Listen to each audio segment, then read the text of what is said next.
신명기 21장 말씀 함께 읽겠습니다. 내 하나님 여호와께서 내게 주어 차지하게 하신 땅에서 피살된 시체가 들에 엎드러진 것을 발견하고 그 쳐 죽인 자가 누구인지 알지 못하거든 너희의 장로들과 재판장들은 나가서 그 피살된 곳에 사방에 있는 성읍의 원근을 잴 것이요 그 피살된 곳에서 제일 가까운 성읍의 장로들이 그 성읍에서 아직 부리지 아니하고 멍에를 매지 아니한 암송아지를 취하여 그 성읍의 장로들이 물이 항상 흐르고 갈지도 않고 씨를 뿌린 일도 없는 골짜기로 그 송아지를 끌고 가서 그 골짜기에서 그 송아지의 목을 꺾을 것이요 레위 자손 제사장들도 그리로 갈지니 그들은 내 하나님 여호와께서 택하사 자기를 섬기게 하시며 또 여호와 이름으로 축복하게 하신 자라 모든 소송과 모든 투쟁이 그들의 말대로 판결될 것이니라. 그 피살된 곳에서 제일 가까운 성읍의 모든 장로들은 그 골짜기에서 목을 꺾은 암송아지 위에 손을 씻으며 말하기를 우리의 손이 이 피를 흘리지 아니하였고 우리의 눈이 이것을 보지도 못하였나이다. 여호와여 주께서 속량하신 주의 백성 이스라엘을 사하시고 무죄한 피를 주의 백성 이스라엘 중에 머물러 두지 마옵소서 하면 그 피 흘린 죄가 사함을 받으리니 너는 이와 같이 여호와께서 보시기에 정직한 일을 행하여 무죄한 자의 피 흘린 죄를 너희 중에서 제할지니라.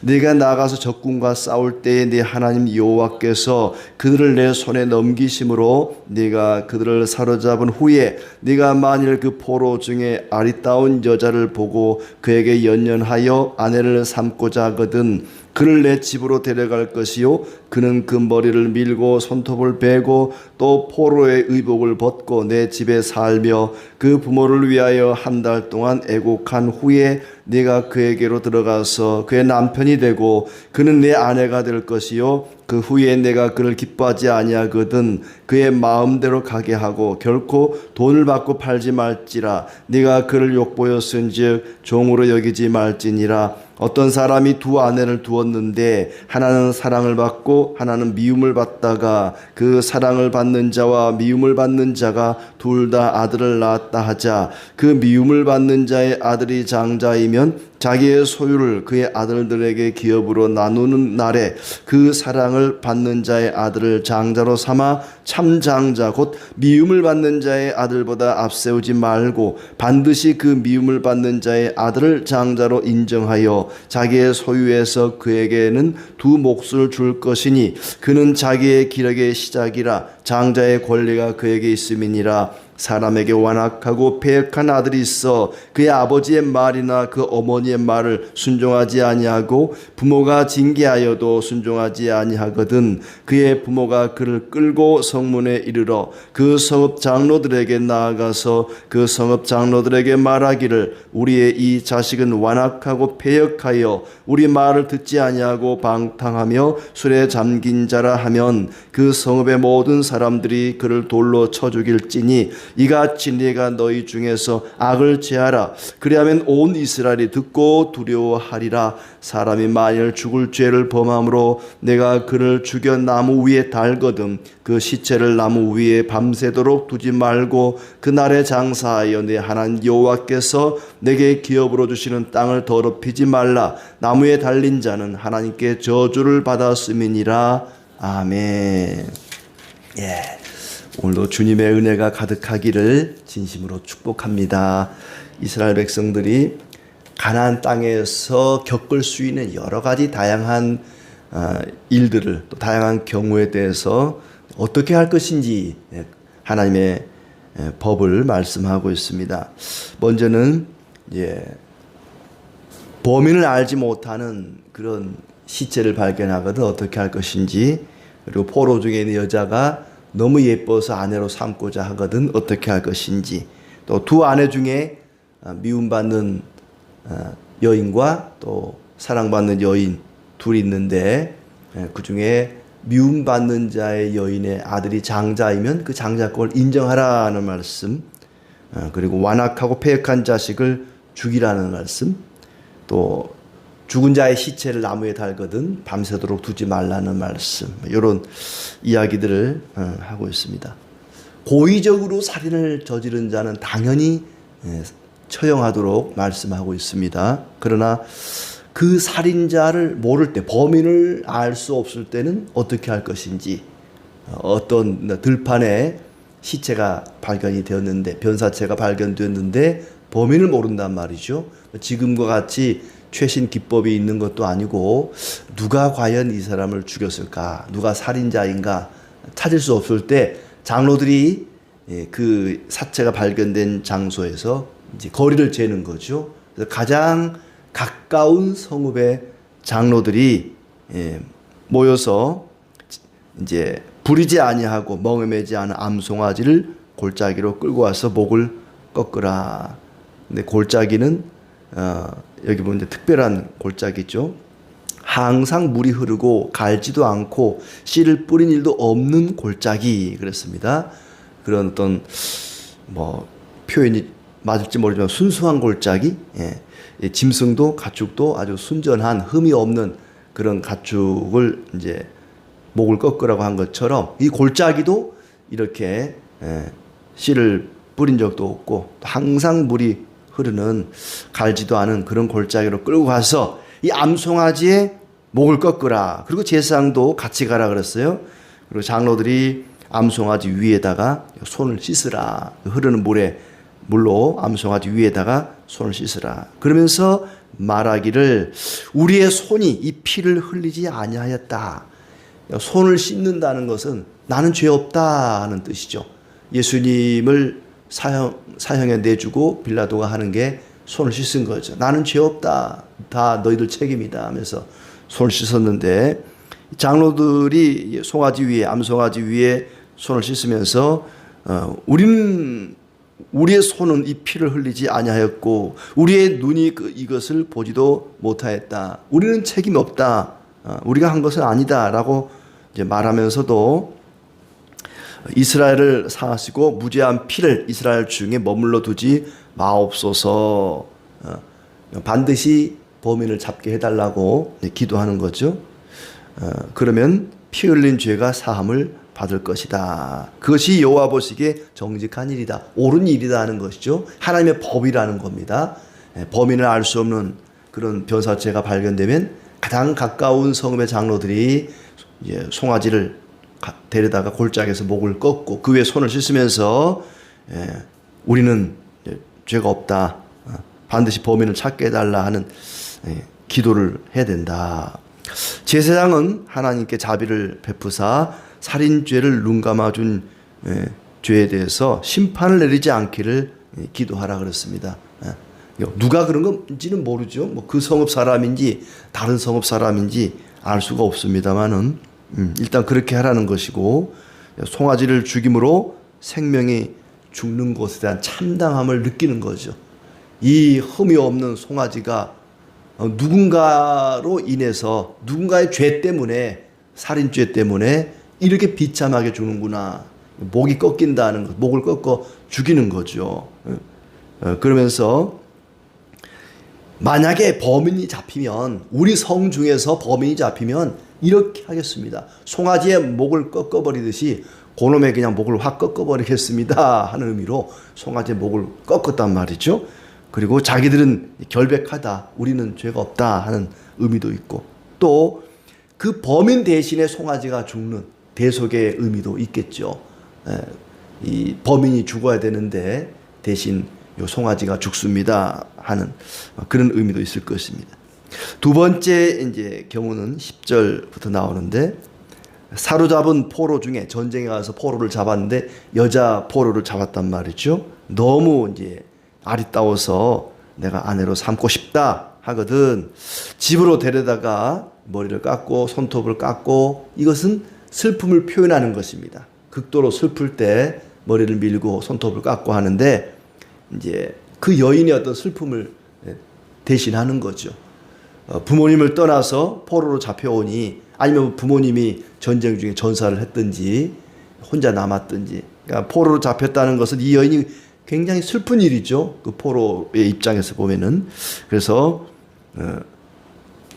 또 손톱 깎고 머리 깎고 포로의 의복을 벗기고 그 부모를 위해서 한 달을 슬퍼하라. 그리고는 아내로 삼으라 말씀을 하셨습니다. 그 후에 마음에 들지 않으면 마음대로 가게 하고 돈을 받고 팔지를 마라. 종으로 여기지 말고 마치 형제 자매로 여기라. 그렇지 않으면은 이런 건 어찌 보면은 차선책이죠. 포로를 잡아와서 아내로 삼고 뭐 본인의 아내가 있을 터인데 또 아내로 삼고 하는 것은 하나님이 기뻐하지 않는 일입니다. 그러나 그렇게라도 허락하지 않으면 이스라엘 병영에서 포로를 잡아다가 막 성폭행을 하고 하는 그런 무질서한 일이 일어날 수 있기 때문에 차선책으로 이스라엘의 질서를 위해서 이렇게라도 해라. 포로를 종으로 노예로 대하지 말고 인권을 보장해 주라 하는 의미인데 이것은 어디까지나 차선책이지 최선의 방법은 아니라고 보여집니다. 그 다음 이야기도 마찬가지입니다. 15절부터 나오는 이야기는 두 아내가 있는데 한 여인은 사랑을 받고 한 여인은 미움을 받는 여인인데 둘 다 자녀를 낳았습니다. 근데 사랑하는 여인이 먼저 아이를 낳은 게 아니라 미움받는 여인이 아들을 먼저 낳았다. 장자다. 그러면은 내가 사랑하는 여인의 아들을 장자로 삼아야지. 재산을 나눠줄 때에 그 사랑하는 여인의 아들에게 장자권을 주어서 갑절에 재산을 물려준다 할지 그러면 안 된다는 거예요. 미움받는 여인이라 할지라도 장자는 장자다. 장자권을 인정해줘라. 생각해보면 미움받는 여자, 사랑받는 여자 이해가 안 되는데 그 일부 다처 자체가 하나님의 법이 아니죠. 하나님은 아담을 통해서 말씀하셨듯이 일부일처 한 남자와 한 여자가 가정을 이루도록 했습니다. 그 자체가 이게 하나님의 법에 어긋나는 일이고 그러니까 아내를 많이 두는 일은 반드시 이런 문제가 생기죠. 한 아내만 두었다면 이런 일이 없죠. 그리고 미움받는 여자가 있다. 처음에는 그러지 않았을 것 같아요. 미워하는 여자하고 어떻게 결혼했겠어요. 사랑하는 여인하고 결혼했는데 이제 나이 들고 뭐 마음에 안 드니까 또 새로운 여자를 또 들인 거겠죠. 그러니까 처음에는 이제 사랑했지만 나중에는 미워하고 뭐 그리고 당연히 이제 새로운 젊은 여자를 더 사랑하게 되고 또 그 여자의 자녀가 나이가 더 적겠죠. 당연히 이제 그런 순서가 될 텐데 그럴 때에 젊은 아내 사랑하는 여인이 낳은 아들이 장자로 내가 삼아야겠다. 그리고 그에게 장자권을 줘서는 안 된다. 이 세상에 태어나는 순서는 어디까지나 하나님께서 정해놓은 것입니다. 어쩌면 내 자식이 내 부모가 되고 내가 그의 자녀가 될 수도 있는 거예요. 순서상. 그런데 하나님은 그렇게 하지 않고 부모가 있고 자식이 있고 이 순서가 태어나는 순서가 있는데 그 순서는 내가 정하는 것이 아니라 하나님이 정해주신 것이죠. 그러니까 부모를 공경하라 할 때 그 부모 공경도 먼저 태어났기 때문에 하나님이 그를 통해 나를 이 세상에 나게 하셨기 때문에 부모가 잘났든 못났든 부모를 공경하는 것입니다. 그것이 하나님이 정해놓으신 것이기 때문에 나를 부모로 내 자식을 나의 자녀로 이 순서를 정하신 분이 태어난 순서를 정하신 분이 하나님이시라는 거죠. 그러니까 사랑받는 여인이 이 자식을 나중에 낳게 하는 것이 그것이 하나님이 정하신 일이기 때문에 장자권을 네 마음대로 바꾸지 마라. 네가 미워하는 여인의 자녀라고 해서 그를 둘째로 만들어 버리지 말고 태어난 순서대로 인정해 주라는 것이죠. 그의 어머니를 네가 뭐 사랑하든 덜 사랑하든 그건 중요하지 않다. 태어난 순서에 따라 먼저 낳은 자식을 장자로 인정하고 그에게 재산을 나눠줄 때도 갑절로 나눠줘야 되고 하는 그 순서를 분명히 지키도록 말씀하시는 겁니다. 하나님께서 정해놓은 이 나이라고 하는 걸 우리가 함부로 무시하면 안 됩니다. 우리나라 사람들은 어른을 굉장히 이렇게 공경하고 뭐 우리 동방예의지국이라는 말이 이제는 뭐 별로 이렇게 먹혀들지도 않은 세상이긴 하지만 그래도 우리나라나 또 동양에는 그 차서를 굉장히 중요하게 여기죠. 먼저 낳은 사람, 어른에 대한 공경하는 마음이 그래도 아직은 남아있다고 여겨지는데 어른들을 공경하는 것, 나보다 나이 많은 연배가 높은 사람을 존중하는 것은 하나님이 정해놓은 질서에 우리가 잘 복종하는 것입니다. 근데 돈 좀 있다고, 자기 힘 좀 있다고, 뭐 사회적인 지위가 높다고 나보다 나이 많은 사람들을 막 함부로 대하고 무슨 뭐 이렇게 경비 일 하시는 분들을 막 함부로 대하고 반말하고 하는 것 하나님이 참 기뻐하지 않은 그런 일입니다. 그러니까 태어난 순서를 존중히 여기는 것, 하나님의 질서를 우리가 존중히 여기는 것이다라고 여겨집니다. 18절부터 이제 21절까지는 완악하고 패역한 자식이 있는데 부모가 그를 고발하면 돌로 쳐 죽여 악을 제하라. 그러면 온 이스라엘이 듣고 두려워할 것이다. 부모가 자식을 고발한다. 완악하고 패역한 자식을 고발한다. 오죽하면 그럴까 싶기도 해요. 오죽하면 허기사 요새는 자식이 부모를 고발하더라고. 또 우리 엄마가 나 때렸어요, 우리 아빠가 나 때렸어요 하면서 자식이 부모를 고발하는 세상이긴 한데 자식이 패역하고 부모에게 함부로 하면 고발하는데 돌로 쳐서 죽여라. 뭐 진짜로 그런 부모가 있을까 싶어요. 우리 자식을 때려 죽여주세요 하면서 고발하는 자식이 부모가 어디 있을까 싶은데 참 오죽하면 그럴까 싶은데 이제 그러지 말라는 거죠. 부모를 공경하라는 얘기죠. 앞에 나온 먼저 태어난 사람을 존중히 여기라는 것처럼 부모를 존중히 여기라는 마음으로 이런 법이 있는 것이지 아무리 자식이 못돼도 부모가 고발해서 돌로 쳐 죽일 일이 있을까 싶은데 법을 그렇게 만들어 놓으셨습니다. 그리고 마지막 22절 23절은 죽을 죄를 지은 사람을 죽여서 나무에 달거든. 그런 일이 있거든. 밤새도록 두지 말고 그날 장사를 치러야 된다. 하나님이 주신 땅을 더럽히지 않게 하라. 나무에 달린 자는 하나님께 저주를 받은 자다. 그렇습니다.